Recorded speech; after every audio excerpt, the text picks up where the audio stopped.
ಒಬ್ಬ ಬ್ರಿಟಿಷ್ ಅಧಿಕಾರಿ ಕಣ್ಣಿಗೆ ಕಾಣದ ಶಕ್ತಿಯ ಜೊತೆಗೆ ಇಂಗ್ಲಿಷ್ನಲ್ಲಿ ಮಾತನಾಡುತ್ತಾನೆ.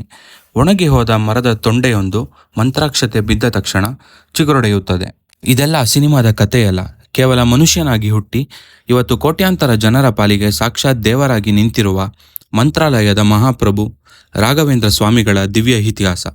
ಇವತ್ತು ಜಗತ್ತಿಗೆ ಅನ್ನ ನೀಡುವ ಮಂತ್ರಾಲಯದ ರಾಯರ ಆರಂಭದ ದಿನಗಳು ಹೇಗಿತ್ತು ಅಂದರೆ, ಹೆಂಡತಿ ಮಗನಿಗೆ ಒಂದು ಹೊತ್ತಿನ ಗಂಜಿಗೂ ಗತಿ ಇರಲಿಲ್ಲ. ಒಮ್ಮೆ ಕಳ್ಳರು ಅವರ ಮನೆಗೆ ನುಗ್ಗಿದಾಗ ಅಲ್ಲಿ ಕದಿಯಲು ಹರಿದ ಚಾಪೆ ಬಿಟ್ಟರೆ ಬೇರೇನೂ ಇರಲಿಲ್ಲ. ಆ ಕಳ್ಳರೇ ಅವರ ಬಡತನವನ್ನು ನೋಡಿ ಧಾನ್ಯ ಕೊಟ್ಟು ಹೋದರಂತೆ. ಆದರೆ ಈ ಕಡು ಬಡತನವೇ ವೆಂಕಟನಾಥರನ್ನು ಮಂತ್ರಾಲಯದ ರಾಘವೇಂದ್ರ ತೀರ್ಥರನ್ನಾಗಿ ಬದಲಾಯಿಸಿತು. ಸನ್ಯಾಸ ದೀಕ್ಷೆ ಪಡೆದ ನಂತರ ರಾಯರ ತಪೋಶಕ್ತಿ ಎಷ್ಟಿತ್ತೆಂದರೆ, ಒಮ್ಮೆ ನವಾಬನೊಬ್ಬನು ರಾಯರನ್ನು ಪರೀಕ್ಷಿಸಲು ಮಾಂಸದ ತಟ್ಟೆಯನ್ನು ಬಟ್ಟೆ ಮುಚ್ಚಿ ನೈವೇದ್ಯಕ್ಕೆ ತಂದಿಟ್ಟ.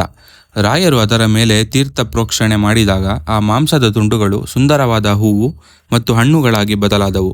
ರಾಯರ ಶಕ್ತಿಗೆ ಹೆದರಿ ಆ ನವಾಬನೇ ಅವರ ಕಾಲಿಗೆ ಬಿದ್ದ. ಈ ಕಥೆಯ ಅತ್ಯಂತ ರೋಮಾಂಚಕ ಭಾಗ ಇಲ್ಲಿದೆ. ಕ್ರಿಸ್ತಶಕ 1671ರಲ್ಲಿ ರಾಯರು ತಾವು ಅವತಾರ ಮುಗಿಸುವ ಸಮಯ ಬಂತು ಎಂದು ಘೋಷಿಸಿ ಮಂತ್ರಾಲಯದಲ್ಲಿ ಸಜೀವವಾಗಿ ಭೂಮಿಯೊಳಗೆ ಇಳಿದರು. ಅದೇ ಜೀವಸಮಾಧಿ ಬೃಂದಾವನದ ಕೊನೆಯ ಕಲ್ಲನ್ನು ಇಡುವ ಮುನ್ನ ರಾಯರು ಕೊಟ್ಟ ಮಾತು, ನಾನು ಸತ್ತಿಲ್ಲ, ಮುಂದಿನ 700 ವರ್ಷಗಳ ಕಾಲ ಇದೇ ಬೃಂದಾವನದಲ್ಲಿ ಸಶರೀರನಾಗಿ ಜೀವಂತವಾಗಿ ಇರುತ್ತೇನೆ. ಇದು ಬರೀ ನಂಬಿಕೆಯಲ್ಲ. ರಾಯರು ಬೃಂದಾವನ ಸೇರಿ 130 ವರ್ಷಗಳಾಗಿದ್ದವು. 1801ರಲ್ಲಿ ಸರ್ ಥಾಮಸ್ ಮುನ್ರೋ ಎಂಬ ಬ್ರಿಟಿಷ್ ಅಧಿಕಾರಿ ಮಠದ ಜಾಗವನ್ನು ವಶಪಡಿಸಿಕೊಳ್ಳಲು ಬಂದಿದ್ದ. ಆದರೆ ಬೃಂದಾವನದ ಮುಂದೆ ನಿಂತಾಗ ಸ್ವತಃ ರಾಘವೇಂದ್ರ ಸ್ವಾಮಿಗಳೇ ಬೃಂದಾವನದಿಂದ ಹೊರಬಂದು ಆತನಿಗೆ ದರ್ಶನ ನೀಡಿ ಇಂಗ್ಲಿಷ್ನಲ್ಲಿ ಮಾತನಾಡಿದರು.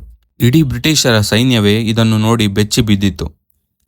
ಈ ಘಟನೆ ಇಂದಿಗೂ ಮೆಡ್ರಾಸ್ ಗಸೆಟ್ ರೆಕಾರ್ಡ್ನಲ್ಲಿ ಅಧಿಕೃತವಾಗಿ ದಾಖಲಾಗಿದೆ.